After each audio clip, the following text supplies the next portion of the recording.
Hello and welcome. I am Professor Rashmi Raman and we are now at module 25. This module is titled Landmark Decisions of the United Nations International Criminal Tribunal for Rwanda. Let us first look, as we always do, at the learning outcomes.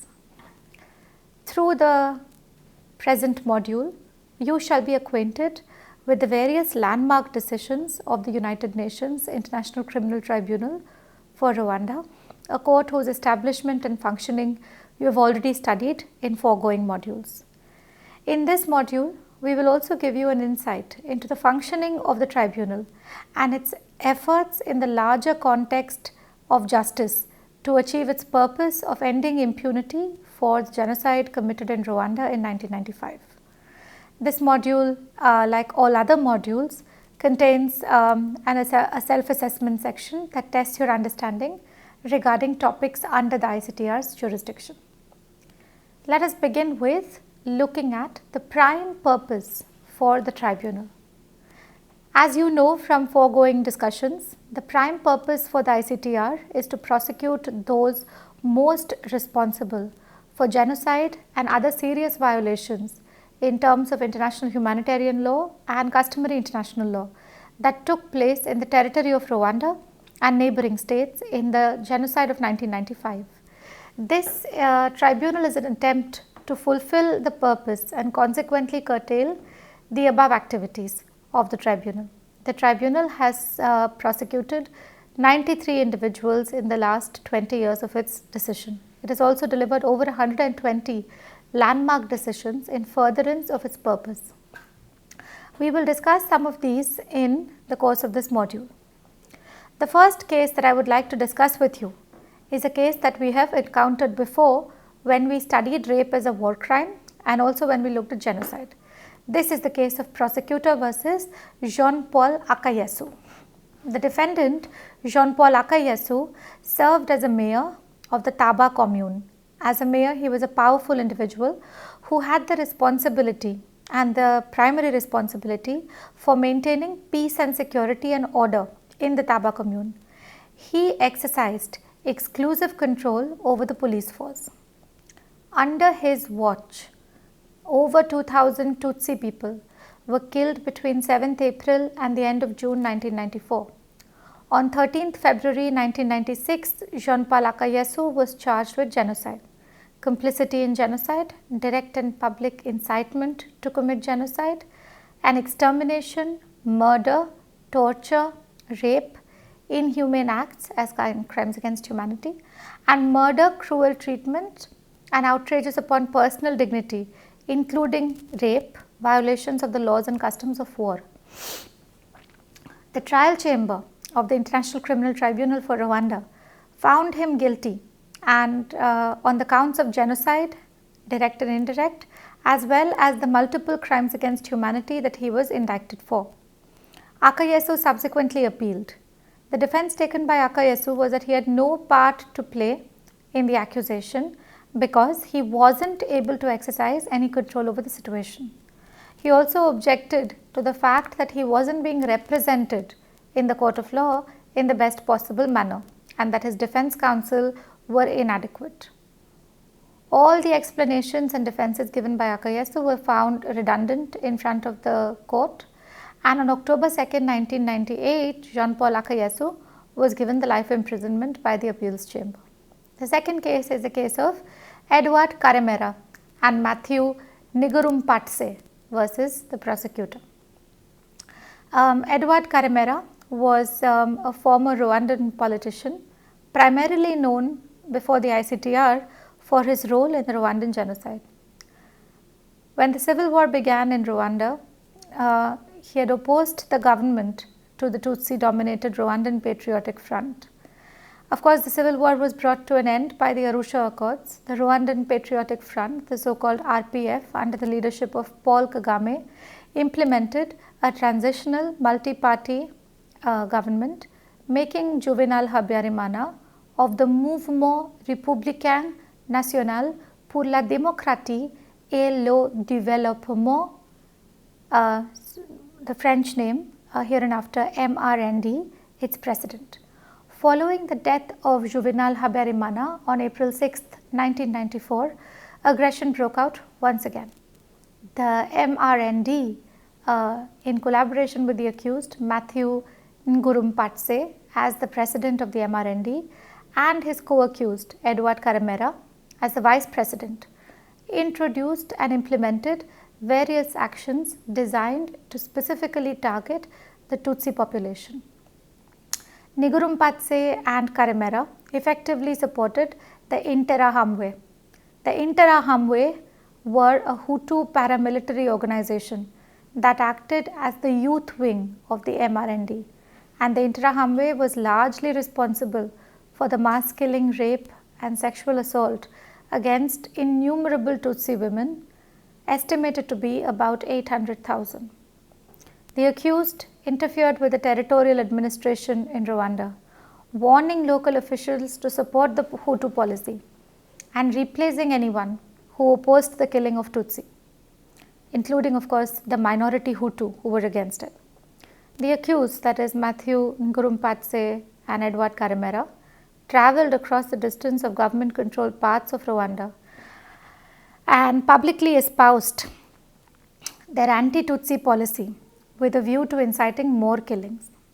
For many years, Karemera was said to have consented to, executed and partook in a plan aimed at the systematic extermination of the Tutsi population by spreading hatred and ethnic violence, by the distribution of arms to militia, and by the preparation of lists of people who were to be killed.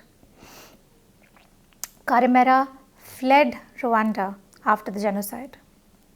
On June 5, 1998, he was arrested in Lomo in Togo. His trial was held before the International Criminal Tribunal for Rwanda on September 19, 2005. Karemera was accused of a conspiracy with intent to commit genocide.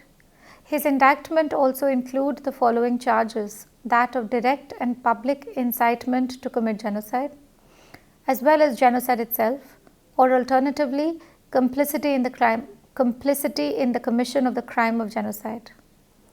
By a decision of the 2nd of February 2012, the Trial Chamber 3 of the ICTR found Karemera guilty of genocide, conspiracy to commit genocide, direct and public incitement of genocide, rape and extermination as crimes against humanity and the war crime of killing. Both Karemera and Ngurumpatse were sentenced for life. This judgment came after 7 years of trial, the withdrawal of 3 judges and the death of 1 other accused, and also the controversial decision taking judicial notice that a genocide did in fact take place in Rwanda in 1994, thus relieving the prosecution of having to establish and present evidence in order to prove the allegation beyond reasonable doubt in every case. Incidentally, I was a part of the proceedings in the case of Karemera in the ICTR in 2012. The third case I would like to discuss with you is Jean Kambanda, prosecutor versus Kambanda. The accused, Jean Kambanda, was the Prime Minister in the caretaker government of Rwanda from the beginning of the Rwandan genocide. The third case I would like to discuss with you is the prosecutor versus Jean Kambanda. The accused, Jean Kambanda, was the Prime Minister in the caretaker government of Rwanda from the beginning of the Rwandan genocide in 1994. This appointment took place shortly after the assassination of Juvenal Habyarimana. Kambanda was accused of abusing his authority and his position of power and the trust of the civilian population in him by not taking any of the necessary reasonable measures to prevent his subordinates from committing gross violations of the rule of law against the Tutsis in Rwanda. He in fact supported radio television Libre de Mille Collines, which lauded the massacres and extermination of Tutsi and moderate Hutus who were not in favor of the genocide. On September 4, 1998, Kambanda pled guilty to genocide and crimes against humanity murder and extermination, and the Trial Chamber 1 of the ICTR sentenced him to life. Kambanda was held criminally responsible because of his direct participation in the commission of massacres and because of his failure to stop or prevent them or to punish the perpetrators under his control from the commission of the acts amounting to genocide. In addition to this, the trial chamber accused Kambanda in the indictment of distributing arms and ammunition in the provinces of Butare and Gitarama with the knowledge that these would be used to massacre civilians.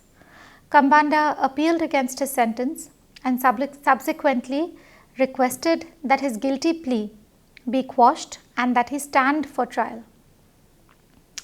Before the chamber of the second chamber, that is the appeals chamber of the ICTR, Kambanda argued the usual defenses. One, that he had not been given a lawyer of his choice, and that even when he did finally receive suitable legal representation, the prosecution had influenced the assignment of the advocate to him. In addition to the unsuitability of defense counsel, Kambanda accused his defense counsel, Oliver Michael Inglis, of inadequate representation. He further claimed that the registry had organized his detention in facilities in such a way that he was isolated from other detainees, and that he felt that these were extremely oppressive and harsh arrangements unduly created to inconvenience him. In response to this, the prosecution pointed out that for some time after his arrest, Kambanda had refused any legal representation until the registry managed to convey to him that in the interest of justice, he had to be represented by counsel. Kambanda subsequently requested the registry to assign Mr. Inglis to him as defense counsel. However, after pleading guilty and being found guilty, he rescinded his plea, which the court did not accept because it was not provided for within the rules of the court. The appeals chamber dismissed all the grounds advanced by the accused and upheld the sentence given to him by trial chamber 1. Therefore, Kambanda received a life sentence. The fourth case that serves as a landmark decision is the case of Ferdinand Nahimana, Jean Bosco Barayagwiza, and Hassan Ingeze.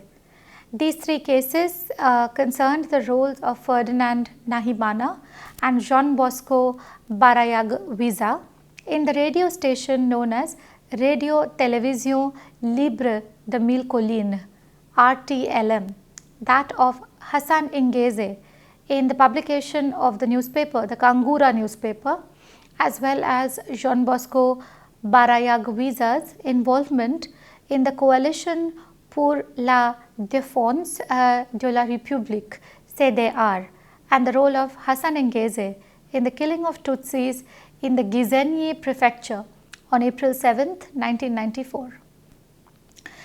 RTLM was a radio station which, during the Rwandan genocide, broadcast information and propaganda that assisted in coordinating the killings and fueled the hatred of the population against not only Tutsi but also moderate Hutu. Hassan Ingeze was a Rwandan journalist, and he was best known for spreading anti-Tutsi propaganda and the Hutu dominance through his newspaper, the Kangura. Hassan Ingeze was a founding member and leading figure in the CDR, a Rwandan Hutu political party known for facilitating the genocide against the Tutsi. The Kangura published lists of individuals to be exterminated or eliminated by the military and the militia organization, the Interahamwe, and the Impuza Mugambi militias during the genocide. In addition, Ingeze is alleged to have supervised and taken part himself in the torture, rape and killings in his native prefecture of Gisenyi. Barayagwiza was the chairman of the executive committee for the RTLM during the genocide and was a founding member, like Ingeze, of the CDR. He conspired to exterminate the Tutsi population and eliminate members of the opposition by broadcasting messages of ethnic hatred that incited violence, training militia and distributing weapons to militia men of the Interahamwe and the Impuga-Muzi. The preparation and diffusion of lists of people to be killed were also attributable to Barayagwiza. Trial Chamber 1 of the ICTR originally found the accused guilty of the conspiracy to commit genocide, indirect and direct public incitement to commit genocide, and persecution and extermination on the counts of crimes against humanity. It sentenced each of them to a single term of life imprisonment. It did, however, reduce Barayagwiza's sentence to 35 years from life, taking into account the violation of his rights. The accused went on to appeal their convictions and their sentences before the appeals chamber. The appeals chamber of the International Criminal Tribunal for Rwanda reversed certain findings of Trial Chamber 1 and affirmed certain others. The appeals chamber reduced Nahimana's sentence to 30 years of imprisonment and Barayagwiza's sentence to 32 years of imprisonment from 35 awarded by the trial chamber. The appeals chamber later substituted Ingeze's life sentence by a prison term of 35 years. The next case I would like to discuss with you is the case of prosecutor versus Simon Bikindi.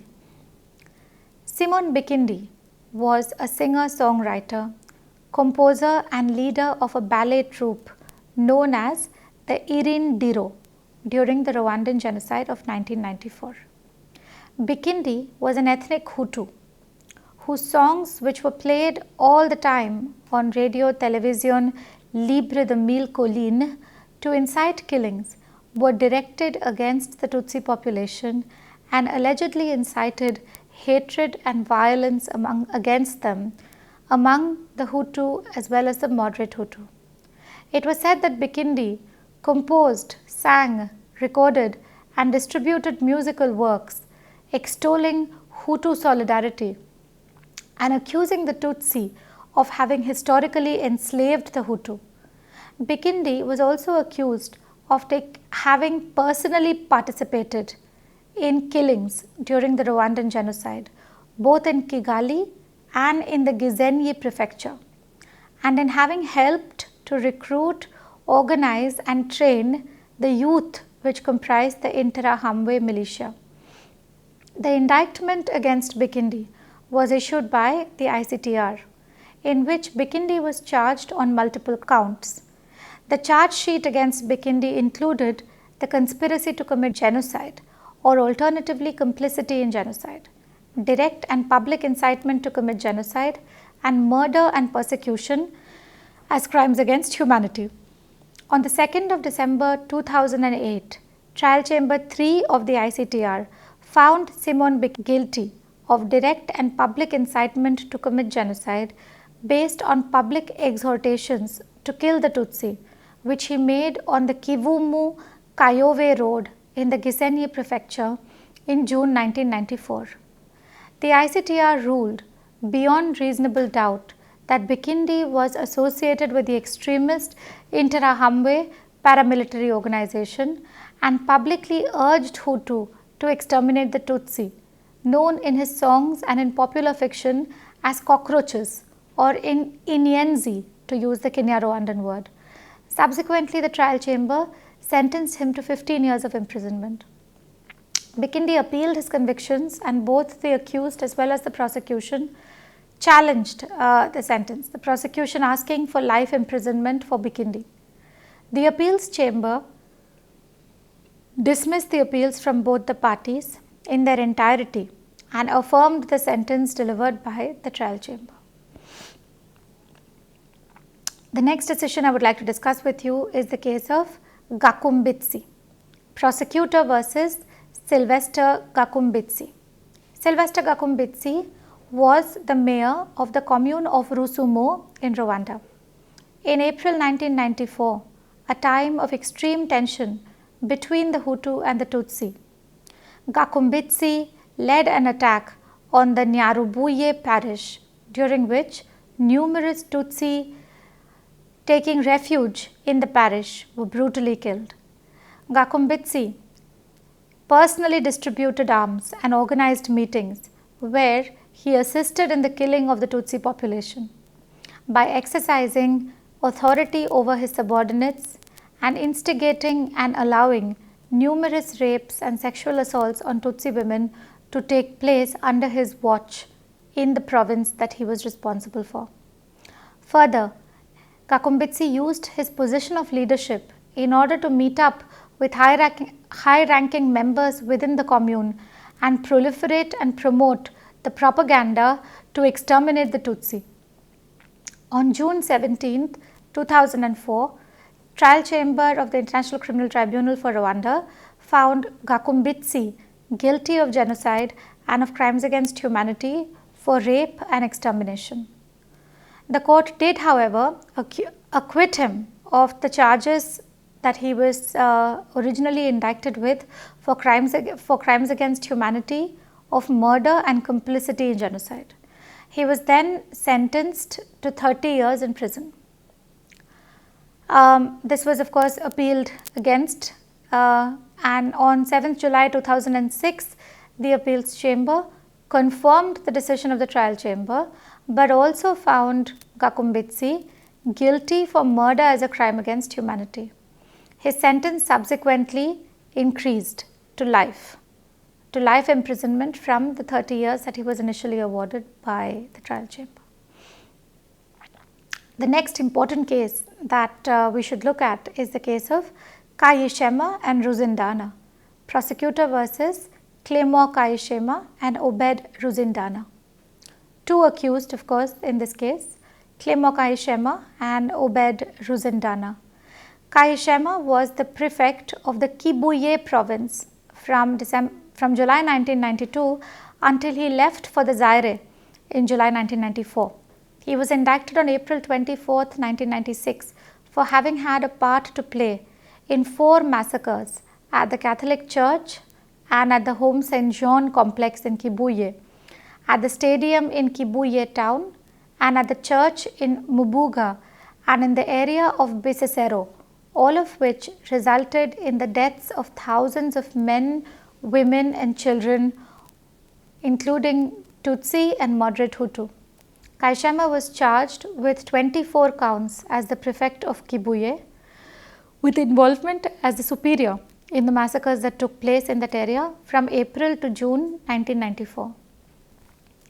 Obed Ruzindana, his co-accused, was allegedly said to have played a prominent role in the systematic extermination of those Tutsi who had sought refuge in the Bisesero region located in the Kibuye prefecture. The massacres in that region went on for several months from April to June 1994 and resulted in tens of thousands of deaths. Ruzindana was charged with 5 counts for his roles committed there. Ruzindana allegedly provided transport for the assailants and incited them to attack the Tutsi who had sought refuge in the Bisesero region. Ruzindana purportedly came up with a plan of attack that was to be implemented and was the leader of the assailants and someone that they reported to. He also personally took part in the massacres. Evidence presented by prosecution suggests that he distributed weapons to the assailants and launched the attack by opening fire on Tutsi refugees who had come into the province of Bisesero. On 21st May 1999, Trial Chamber 2 of the ICTR found both Ruzindana and Kayishema guilty of the crime of genocide.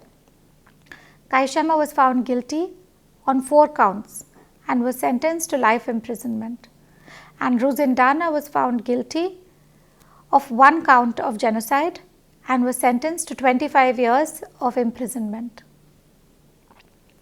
Both appealed their convictions as well as the length of the sentence imposed on them. Their appeals were based on several grounds, including the lack of equality of arms in between prosecution and defense, the defective indictment created against them, and inadequate proof against them that established their specific roles in these attacks beyond reasonable doubt. After reviewing these arguments, the appeals chamber in The Hague ruled that the trial chamber, which is the finder of fact, did not err in any way on their decision or err on a question of law or fact in this case. Thus, the appeals chamber affirmed the decision laid down by the trial chamber and upheld both the conviction and the sentencing. The prosecution appealed against the judgment of the trial chamber, arguing that the accused ought to have been convicted on all counts. However, the prosecutor's appeal was dismissed as it was not filed within the prescribed time limit given under the statute of the ICTR. The next case that I think is a landmark decision of the ICTR is the case of Muzema. We have discussed this case in the context of foregoing modules. This is the case of prosecutor versus Alfred Muzema. During the 1994 Rwandan genocide, the accused, Alfred Muzema, was a director of the Gizovu tea factory in the Kibuye prefecture. Muzema actively partook in crimes committed against the Tutsi population during April, May and June in Gizovu and Gijita communes in the Kibuye prefecture of Rwanda. In his position of authority, he exercised control over his employees at the tea factory. Thus, he had the authority to prevent the use of vehicles, uniforms or other possessions of the factory in carrying out massacres or to sanction anyone using them for the purposes of massacring the Tutsi population.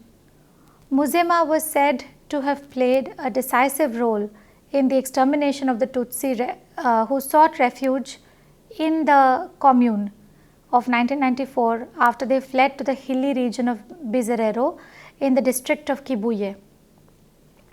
The massacres in this region took place continuously from April to June 1994 and caused tens of thousands of deaths. On 26 April 1994, Muzema reportedly directed and participated himself in an attack on the hillside at Gitawa. He was said to have arrived there on board one of the tea factory's vehicles and to have participated in a large-scale attack against the Tutsi who had taken refuge there, and to have fired shots into the crowd of Tutsi. He was accompanied by employees of the Gizovu tea factory who were under his direct responsibility, command and control. The prosecution brought evidence and alleged that on a number of occasions during this period between April and May 1994, Muzema transported armed attackers, including armed attackers who were employees of his own factory, to different locations in the Gizovu and Gijita communes and instructed them to find Tutsis, attack them, especially those who were seeking refuge in hilly areas. He himself took part in these attacks. The indictment against Muzema was amended to include charges that he committed acts of rape and that he ordered and instigated others to rape and kill Tutsi women. On 27th January in the year 2000, Trial Chamber 1 of the International Criminal Tribunal for Rwanda found Muzema guilty of genocide and of crimes against humanity, including extermination and rape. With regard to certain allegations concerning specific attacks, the chambers held that either the evidence presented was not sufficient or that Muzema's alibi cast doubt on the evidence presented by prosecution to the extent that it was not beyond reasonable doubt. Nevertheless, the chamber was convinced that Muzema had participated in the attacks at Gitawa Hill, in the Rawirambo Hill, in the Muyira Hill and at Mumataba during April and May, and that his alibi for that period was rejected by the trial chamber. Further, the trial chamber found that he had raped a woman named Neera Musugi and subsequently encouraged others to rape her. For carrying out and for encouraging such acts, trial chamber, which is a finder of fact, found Musema guilty of genocide and crimes against humanity, that is the crimes of extermination and rape, and sentenced him to life imprisonment. Musema of course appealed this verdict, but on the 16th of November 2001, on the basis of new evidence presented, the appeals chamber acquitted him of count 7, which was rape as a crime against humanity. The appeals chamber did, however, confirm the rest of the trial chamber's decision, including maintaining and upholding the sentence given to him, which was a life sentence. Another case which is important as a landmark decision is the case of Pauline Niermasuhuko. Shortly after the death by assassination of the then President of Rwanda, Juvenal Habyarimana, on April 6, 1994, ethnic tensions between the Hutu and Tutsi populations in Rwanda that had previously resulted in civil war in the early 1990s reignited. An interim government was put into place. This government developed a plan to eradicate the Tutsi enemy with the use of the armed forces and various civilian militia groups, including the Hutu-led paramilitary youth organization Interahamwe, the leader of which was in fact Naira Masuhuko, the accused's son. The 6 accused in this case were all military, political or civilian authorities in the province of Butare, the Butare commune, which is in the south of Rwanda. Neera Masuhuko was the Minister of Family and Women's Development. Nsabimana served as the Prefect of Butare from April until 17th June 1994. Inteziriayo was a member of the Ministry of the Interior. Kanyabashi was the mayor of the Ingoma commune. Indayambaje was the mayor of Muganza commune, and Intaho Bali was the leader of the unit of the Interahamwe. Following the replacement of the former prefect of Butare by Nsabimana on April 20, 1994, large-scale massacres and rape of Tutsis took place in the Butare province. Thousands were killed at the Mugombwe church in Kabuye Hill, Kabakobwe Hill and Matiazo Clinic. The interim government implemented a policy by which roadblocks were set up so that Tutsi could be identified, abducted, raped and killed by soldiers and Interahamwe militia. Megaphone announcements were made throughout Butare town and throughout Butare province, encouraging the Hutu to hunt down and systematically eradicate the Tutsi. These announcements pronounced the Tutsi as the common enemy of the Hutu and used the Kenya-Rwandan word Inyenzi, meaning cockroach, for them. The ICTR convicted each of the accused variously for genocide, conspiracy to commit genocide, direct and public incitement of genocide, the crimes against humanity, of extermination, persecution, and rape and war crimes of violence to life and outrages upon personal dignity. The 18-page long summary of the judgment discusses the horrific events, including rape, abduction, beating and killing of Tutsis in Butare perpetrated by Nyiramasuhuko and other officials of the interim government responsible. Nyiramasuhuko, Ntaho Bali, Ndayambaje were sentenced to life imprisonment. Kanyabashi, Interizyayo and Nsabimana received 35, 30 and 25 years of imprisonment respectively. The appeals chamber of the ICTR confirmed the decision of the trial chamber. Thank you.